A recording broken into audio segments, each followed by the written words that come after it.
Hi guys, the car behind me is a 2004 Chevrolet SSR. My wife and I have owned it since 2008, so it's going on 11 years that we've had ownership of this, and it's just as fun to drive today. I'm just telling you the truth here. For us, just as fun to drive today as it was when we first picked it up. And just as a point of information, this car had a sticker price, an MSRP of $46,400.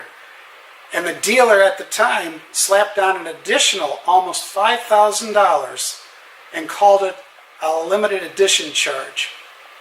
So that brought the car up to just over $51,000. And as that point of reference goes, we actually paid $23,000 for the car back in 2008. It only had 1,300 miles on it.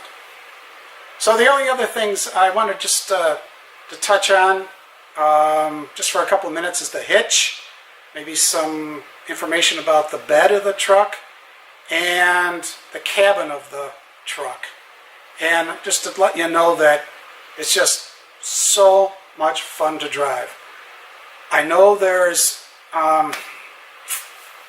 just an awful lot of discussions about the vehicle being underpowered. A lot of guys will have videos out there to replace the engine with something more powerful, or redo the engine, or add this or add that. I mean, to me, this vehicle wasn't made for racing. It weighs over 4,000 pounds. It has plenty of power, I think, with what it has standard. If you want more, well, then get a 2005 or 6 that had the Corvette engine in. That'll give you an extra 95 to 100 horsepower. But again, if you're looking to race or serious about racing, why not just buy a Corvette or a sports car or a Camaro, something that's already got the power. This is fine on its own. The nice thing about the 5.3, you can still use regular gas. Once you go to that Corvette engine, I think you got to put premium in it. Okay, so we'll talk about a few of these things, and I'll be right back. Okay. This unusual piece of metal is actually a hitch that you can buy if you don't have one already for your car. The truck, I think, can tow up to 2,500 pounds, and my wife and I, we use this thing almost every year. If we go to the Adirondacks, we hook up a utility trailer, load it up, and we're good to go. What's unusual about it is the vise actually slips into the receiver part of the hitch vertically, not horizontally from behind the bumper. The receiver is actually tucked behind the bumper, and the receiver part is open vertically upwards. So what you have to do, the unit usually it comes with a key. Put the key in, turn it. We want to preload this device. So you pull it out, turn it till it locks. Now these ball bearings are loose. Now you can slip it up into the receiver. Once it reaches its maximum distance on the vertical travel, this will pop. That will lock the ball bearings in place, and now you're in business. The hitch is now locked in. Then you can remove the key and you're set to go. You can put in any size ball that you want here. These are your hooks for your safety chains. When you want to remove the hitch, you're just going to reverse the procedure again. The key in, turn it, preload, and now you're loose and you can pull the whole hitch down.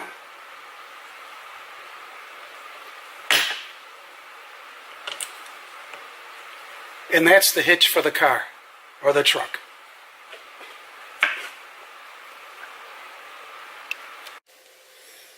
And I'll give you a quick shot of the window sticker that came with the car when I got it.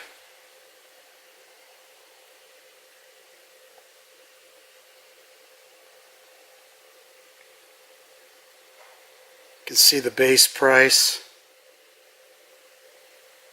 And here's some of the options that were on the truck.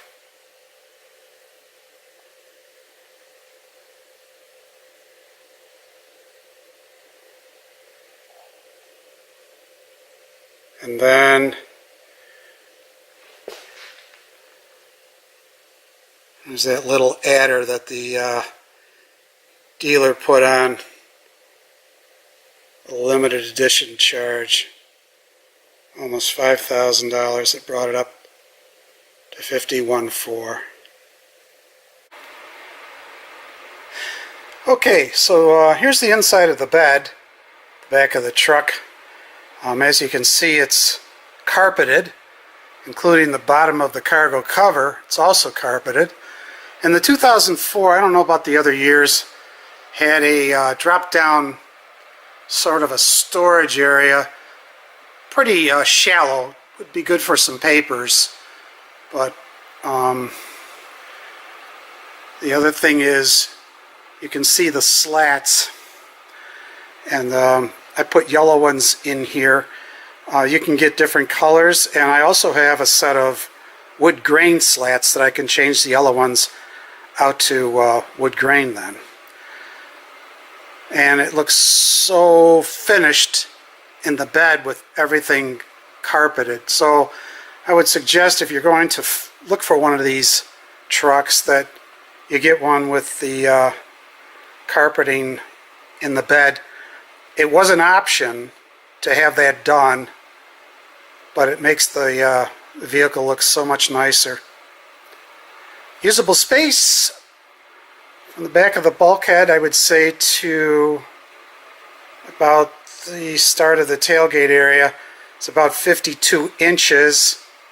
You got maybe about 42 inches of usable space with the width, and it's about 16 inches in height.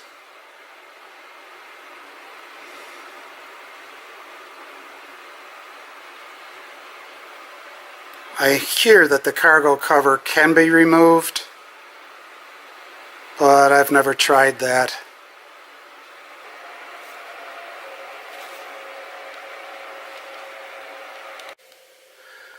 Yeah, here's a quick shot with the cargo cover open and the tailgate down.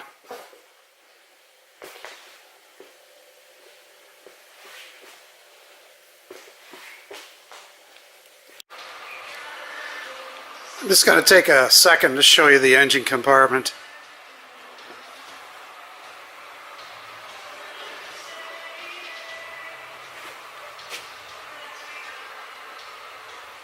The one thing I did with this car, and I didn't do too much, was I changed most every piece of trim that was satin out to chrome.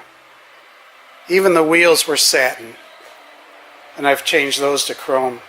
I'll show you the difference. The one piece that's still satin on the car are the running boards. That's satin, and then like the door handle now, it's chrome. And these are the back wheels in chrome. It makes such a difference to change the satin over to chrome. And I'll show you the inside. The trim on the door panels is now chrome. The trim on the dash, steering wheel, console, and the seat hoops is now all chrome, and it makes a tremendous difference from when it was satin. It just has so much more pop.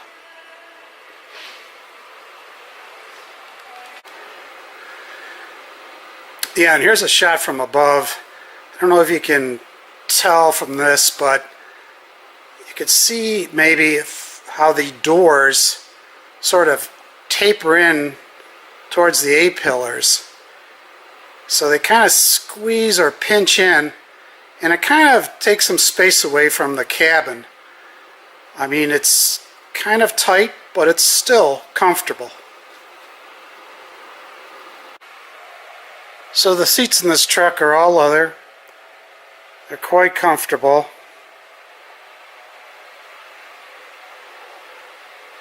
They're heated.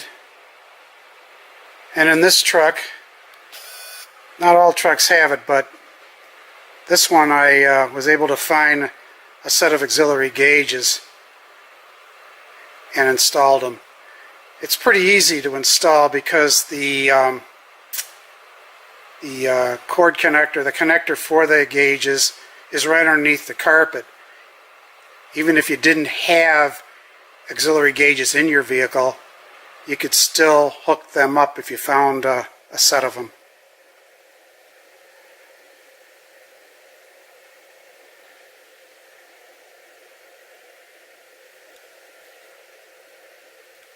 Okay guys, in conclusion, if you're looking for a vehicle that doesn't have total practicality and you're looking mainly for a vehicle to have fun with, you may want to look at the SSR.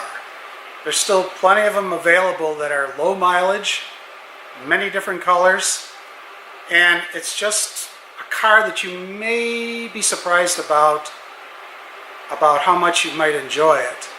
It's got plenty of power from the V8 engine. It's got a nice V8 rumble that's becoming more and more rare nowadays. It's got good comfort for two people. The seats are comfortable. It's just a nice riding vehicle. It handles nice. And it's got that unique look that you don't see every day. So you may want to consider it. And I guess that's it for now. And I'll talk to you on the next video.